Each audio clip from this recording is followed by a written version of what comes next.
Sometimes, rejection doesn't even look like rejection. It looks like silence.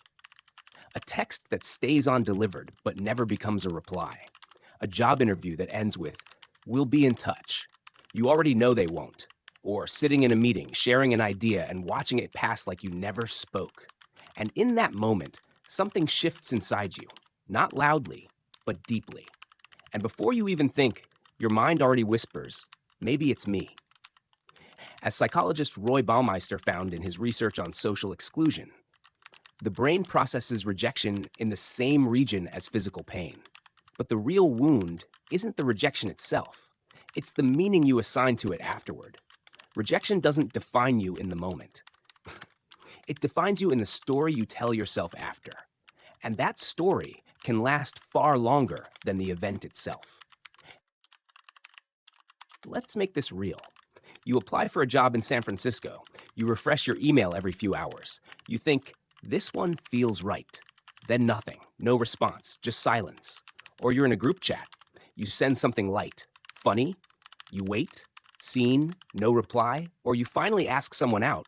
They hesitate, smile politely, and say, I'm not really in that space right now. And suddenly, your whole body feels it. Not because of what happened, but because of what your mind builds from it. Did I say something wrong? Was I not interesting enough? Did I come off weird? As author The Courage to Be Disliked explains, we do not suffer from the facts. We suffer from the meanings we assign to them. And your brain hates unanswered meaning. So it creates one. And most of the time, it creates one against you.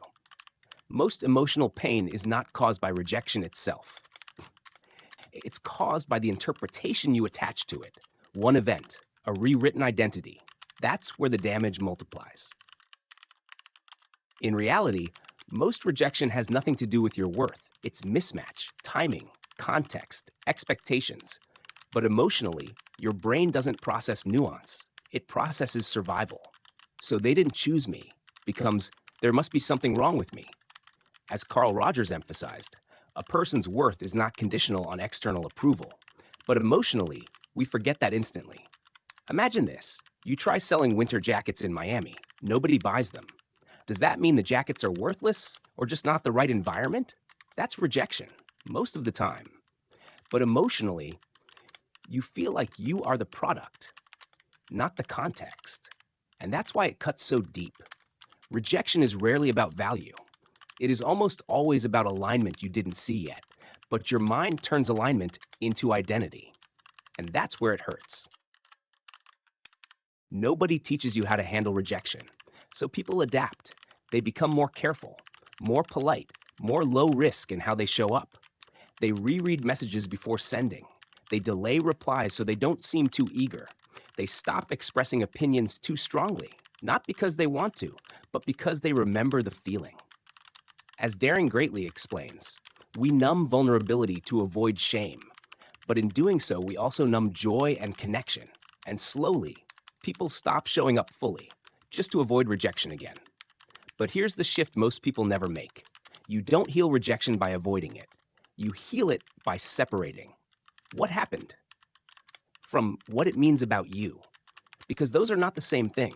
You are not rejected because you are not enough. You are rejected because you are not aligned with that moment. And alignment is not identity. It is timing, nothing more.